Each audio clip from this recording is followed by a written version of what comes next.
Galera, Superman tá aí, muitas pessoas já assistiram o filme e a galera tá percebendo, né, a grande polêmica que o filme tem e que envolve o seu final. Então, esse é aquele vídeo que a gente vai dar uma explicada no final, a gente vai entender essa treta, vamos tentar ver onde que o James Gunn quer chegar com isso, e se ainda pode ter um plot twist no futuro do DCU, e também não vamos falar só da polêmica, porque tem outras coisas que acontecem no filme e que envolvem meta-humanos e o futuro de Lex Luthor, que pode dar um bom indicativo do que vai acontecer no DCU. Então, galera, esse é um vídeo de final explicado e, obviamente, vai ter spoilers do filme do Superman. Se você não quer ter spoiler, acho melhor sair do vídeo agora. Beleza? Dado o recado, agora sim vamos começar o vídeo.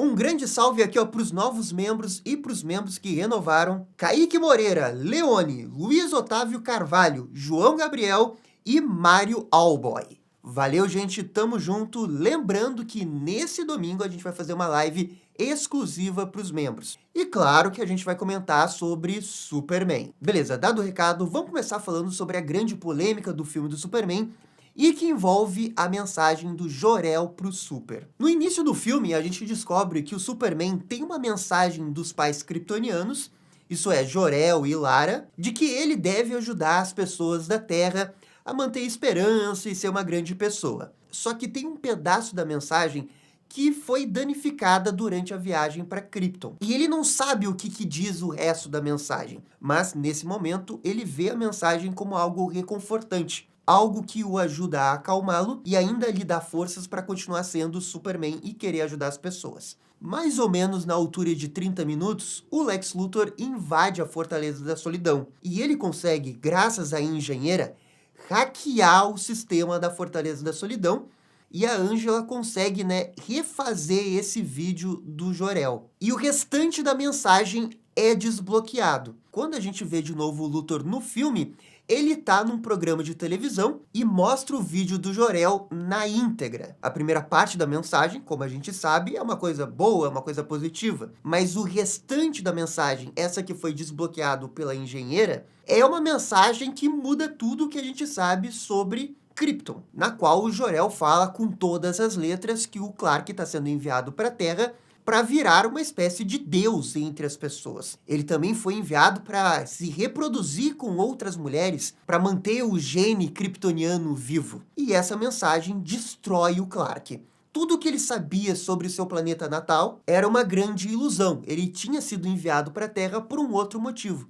Um motivo na qual ele não concorda. E como essa mensagem foi exibida pelo mundo, rapidamente o Superman perde todo o apoio popular que ele tinha. E nesse momento, o filme mostra uns 2 ou 3 diálogos com o Lex Luthor e o Mr. Terrific dizendo que a mensagem não é falsa. Só que mesmo com esses dois personagens falando que a mensagem não era falsa, quem está assistindo ainda suspeita que a mensagem seja falsa, ou que tenha sido modificada de algum jeito pelo Lex Luthor. Então a gente fica ainda um pouco na esperança que tem esse plot twist pro final do filme. E quanto ao Superman, ele fica muito mal pela informação que ele recebe, e ele só vai realmente se recuperar quando ele conversa com os seus pais, especificamente o Jonathan Kent, que o faz perceber que quem ele é hoje não tem nada a ver com quem os seus pais queriam que ele fosse, sabe? E isso o ajuda a entender que ele é o Superman, não porque o Jor-El queria que ele fosse um deus da Terra, e sim porque ele quer ajudar as pessoas, simplesmente. Então, Superman derrota o Luthor e ele é preso. E para aquelas pessoas que estavam esperando um plot twist aí, dizendo que a mensagem era falsa, não tem nada. O filme termina indicando que a mensagem era verdadeira. Ou pelo menos que ninguém na Terra consegue identificar que a mensagem é falsa. A última cena do Superman é ele praticamente negando seu lado kryptoniano, deixando de lado a mensagem reconfortante dos pais para ver uma nova mensagem reconfortante, que na verdade são vídeos, de quando ele era criança com seus pais da Terra. E aí o Clark completa esse arco aí de que o seu legado nem é Krypton, e sim o legado da sua família na Terra. É isso que faz ele ser desse jeito. Ou seja, o filme termina, dando a entender que a mensagem do Jor-El é verdadeira. E quando você para pra pensar essa mensagem do Jor-El, ele tá quase falando como se fosse o Zod, sabe? E é aí que tá a grande polêmica do filme. O Jor-El, em 90% das mídias do Superman, é um cara, gente boa, que jamais, sob hipótese alguma, iria falar coisas parecidas como essa. Nos quadrinhos, o Superman é, tradicionalmente, uma soma dos valores da família Kent com a família de Krypton. E o que o filme deixa entender é que o Clark deixou de lado o legado da família Krypton. E claro que isso é extremamente polêmico. Eu diria até que vai contra o core de algumas coisas importantes do Superman. Até já tivemos Jor-El mal nas HQs e até na continuidade principal, como no Rebirth. Mas até mesmo quando ele foi do mal, sempre teve um contexto por trás. Como no caso do Rebirth, que ele simplesmente não acreditava na humanidade. Ele é aquele vilão que fica numa área cinza, sabe? Que quer o bem de algumas coisas, mas que tem métodos que não são bons. E até eventualmente nos quadrinhos, quando ele foi do mal, aconteceu dele acabar sendo redimido. Nunca foi uma coisa definitiva. E com certeza nunca foi algo tão forte ao ponto de você comparar Krypton com Viltrumitas. Ou Saiyajins da vida, sabe? O James Gunn uma vez falou que esse Superman dele é uma soma de várias coisas do Superman. Tem Superman do All Stars, tem Superman dos 952, tem Superman da Era de Ouro. E nos quadrinhos do Superman, existe um Superman muito famoso que também meio que deu uma renegada no seu lado alienígena. E esse é o Superman do pós-crise, Superman da era do John Byrne. Quando o Byrne escreveu as histórias do Superman aí na década de 80, ele tentou dar uma atualizada em Krypton. Ela deixou de ser aquela ficção científica maravilhosa dos anos 60 e passou a ser mais uma ficção científica alien anos 80, digamos assim. Ainda era uma utopia, mas também tinha seus traços de distopia. Especialmente como que os kryptonianos nasciam. Na época que o quadrinho saiu, muitas pessoas gostaram, esse Superman deu super certo na época. Mas hoje em dia, a run do Byrne é uma coisa que alguns fãs do Superman não gostam muito, por justamente ter alterado algumas coisas do lore do Superman. Especialmente as coisas mais fantásticas da Era de Prata. E ainda tem questões polêmicas de algumas coisas que ele fazia com o Superman, envolvendo sua relação com os Estados Unidos. E uma outra coisa que essa run do Byrne acabou criando é de que o Superman não nasceu tecnicamente em Krypton, e sim na Terra, justamente pela forma em como que os kryptonianos nasciam. Tem toda uma explicação whatever na HQ, mas é basicamente isso. Ele é kryptoniano, com DNA kryptoniano, mas ele nasceu na Terra. A ideia toda era tentar aproximar o Superman para ser mais humano. Basicamente era isso. É claro que eventualmente eles fizeram retcons nessa origem. O canon hoje é que o Superman nasceu em Krypton e foi levado para a Terra ainda bebê. Então, eventualmente, os quadrinhos do Superman se afastaram dessa visão do Byrne de que o Superman é mais humano do que alienígena. E não as duas coisas ao mesmo tempo, sabe? Hoje, realmente, a visão mais moderna e atual do Superman é que ele abraça as duas coisas. Ele é tanto humano quanto kryptoniano. São essas duas coisas que o fazem ser Superman. Então é por isso que essa visão do James Gunn acabou dando tanta polêmica entre os fãs. E é curioso que o James Gunn, com tanta pesquisa que ele fez com o Superman, com tanto cuidado na hora de adaptar esse Superman, que com certeza para ser um Superman muito mais moderno, que tenta se conectar muito mais com jovens, faria um negócio tão polêmico assim. Com certeza ele tinha consciência do que estava fazendo. Agora, é realmente um problema o Superman ter um pai Jor-El desse jeito? Olha, aí a resposta vai ser de cada um. Algumas pessoas realmente podem achar um crime o Jor-El ser desse jeito, como foi representado no filme. Agora, eu também acho que isso não prejudica o filme, porque para mim tá na margem do que você pode alterar numa adaptação para o cinema. Nem tudo precisa ser um por um como nos quadrinhos. Muito embora isso é bem questionável, já que é uma coisa essencial do Superman. E aquelas pessoas que não gostarem por causa dessa decisão, eu vou entender completamente. Acho que funciona no filme e entendo que é uma polêmica, não prejudica o filme de uma forma geral para mim. Agora, tem uma outra coisa, tá? Não tem como saber se isso realmente vai ser definitivo no DCU. E o que eu quero dizer com isso?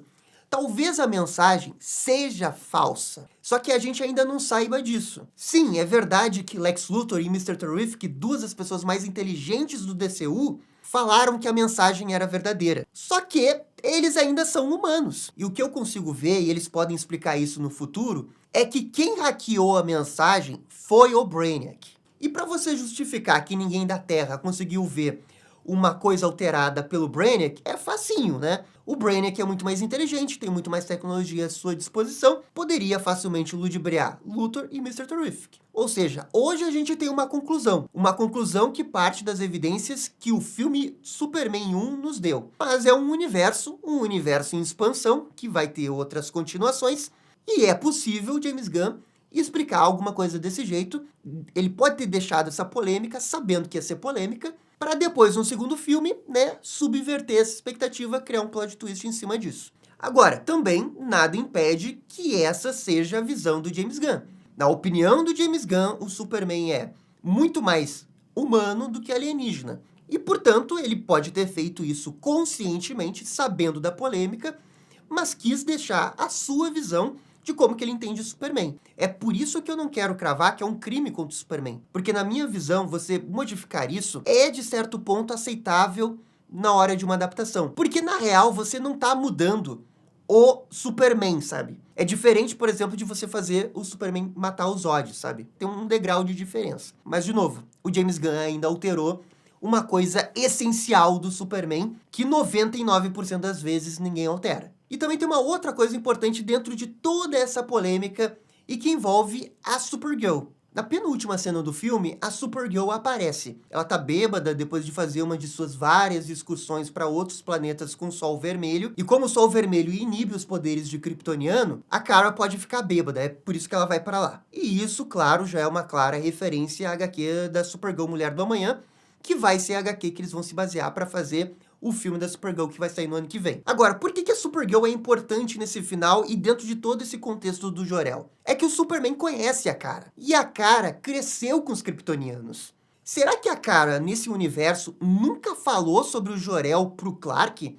Porque ela conheceu, é o tio dela. Será que ela nunca falou que, pô, mas o teu tio aí era meio maluco das ideias, sabe? Ou talvez nem fosse uma coisa só do Jor-El, e sim de todos os kryptonianos, de levar pessoas para outros planetas. Se a mensagem do Jor-El realmente é real, eu acho que em algum momento a Kara teria comentado isso com o Superman. Ou melhor, ela estava fora do planeta, mas a partir de agora que ela voltou para a Terra, ela pode comentar isso. E talvez dizer, pô, mas isso não tem nada a ver com o Jor-El que eu conheci. Ou talvez seja o contrário, talvez ela diga, pois é, né, claro que teu pai aí teve uma fase meio dark aí antes do planeta explodir. Mas eu tenho a sensação que a Kara vai ser importante para dizer que a mensagem é falsa. Beleza, fechando o parênteses do final do Superman, a gente precisa comentar um pouco do final do Lex Luthor.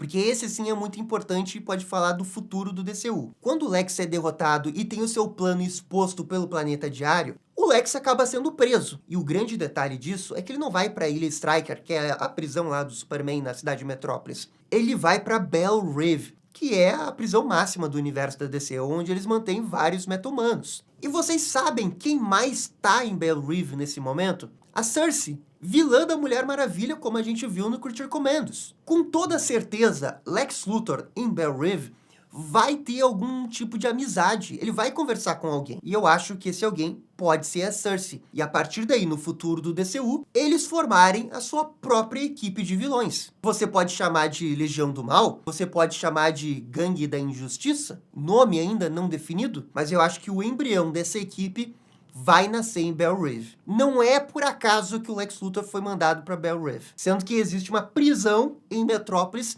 que com certeza seria mais adequado para ele. Não, colocaram ele em Belle Reve porque o James Gunn tem algum plano com ele pro futuro do DCU. A gente tá falando do Nicholas Hoult, um ator muito grande, ele não iria fazer Lex Luthor só por um filme. São dois vilões grandes, aí que tá. Se fossem outros vilões pequenos, nem dava para levar tanto em consideração. Mas são dois vilões grandes da Trindade, né? Então eu consigo ver Lex Luthor trabalhando junto com a Cersei, por algum motivo. Na verdade, o DCU pode trilhar dois caminhos com Lex Luthor. Esse que ele vira membro da Gangue da Justiça, Legião do Mal, ou ele pode tentar criar algum tipo de narrativa de que for injustiçado para sair de Belle Reve e no futuro concorrer à presidência dos Estados Unidos. É claro que essa segunda ideia é bem mais improvável, mas eu estou citando aqui todas essas possibilidades. E ainda temos o terceiro ponto muito importante do final do Superman, e que envolve meta-humanos. A Mulher Gavião, no terceiro ato, mata o ditador da Borávia. e ela fala claramente que é diferente do Superman e que mata se precisar. Aquilo dali foi um ato político, como a própria Lois Lane fala no início do filme,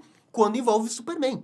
Não mudou nada, isso ainda é um ato político. É um ditador, ela, claro, tinha bons motivos para fazer isso, mas ela não tinha autorização para fazer isso. E o General Flagg Sr. tem um comentário muito importante, e que eu acho que vai ditar essa primeira fase do DCU. Porque ele fala que as coisas mudaram. Agora os meta-humanos são quem mandam na Terra. E não mais os humanos. É uma frase quase que um vilão dos X-Men iria falar, né? Mas sabe onde falam essa frase aí, numa HQ da DC?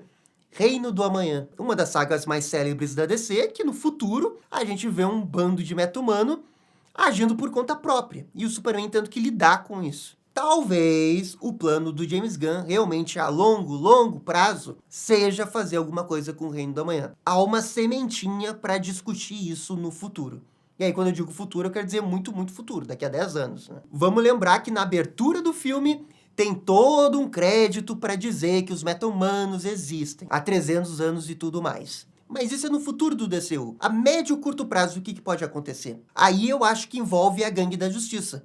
Porque a Gangue da Justiça passa por esse arco de no início não interferir e no final de interferir, ao ponto de matar um ditador. Com toda certeza, os humanos, Nações Unidas e etc. não vão tolerar isso. Devem criar algum tipo de mecanismo para vigiar ou controlar as ações da Gangue da Justiça. Uma coisa que passou na minha cabeça, é uma teoria meio maluca, mas era de fazer a Gangue da Justiça ser a authority desse universo. O grupo de super-heróis que está acima da lei e faz o que der na telha. E aí você teria uma fusão de conceitos. Porque a Gangue da Justiça já é basicamente a Liguinha, a Liga da Justiça Internacional, e você poderia colocar esses dilemas aí envolvendo a Authority no lugar deles. Agora, pode acontecer isso? Eu acho que não, tá? Porque o James Gunn já tinha anunciado o filme da Authority. Não sei se esse Authority seria desde o início a Gangue da Justiça, sabe? Mas vai saber, daqui a pouco, né, a Gangue da Justiça vira a Authority do DCU. E o último tópico que eu quero falar aqui é sobre o Ultraman. Porque, como a gente viu, né, o Ultraman é derrotado ao ser jogado dentro da singularidade que acontece em Metrópolis. Já sabemos que esse Ultraman é um clone do Superman. Contudo, nunca é dito que ele é o bizarro. O que eu acho que pode acontecer é que esse desfecho dele ter sido puxado pelo buraco negro é dele ter entrado num outro universo ou num outro ponto da galáxia. E como ele é o Superman, ele pode sobreviver no espaço, eu não duvido dele criar o seu próprio planeta bizarro, sabe? E eventualmente querer ser o bizarro desse universo. Com ele podendo voltar num Superman 2, talvez. Mas, galera, é isso. É um misturado de final explicado com teorias do que eu acho que podem acontecer no DCU. Eu espero que vocês tenham ficado satisfeitos com esse vídeo. Por favor, deixa aquele like, aquele comentário. E no mais, eu fico por aqui. Muito obrigado. E vocês estão ligados. Dale DC. E esse foi o vídeo conversando sobre o final de Superman. E aí, gostaram? Não gostaram? Deixem suas opiniões nos comentários. E se curtiram o vídeo, deixa aquele joinha e inscreva-se no canal para ficar sabendo absolutamente tudo sobre Batman. Obrigado, gente. Até a próxima. Tchau, tchau.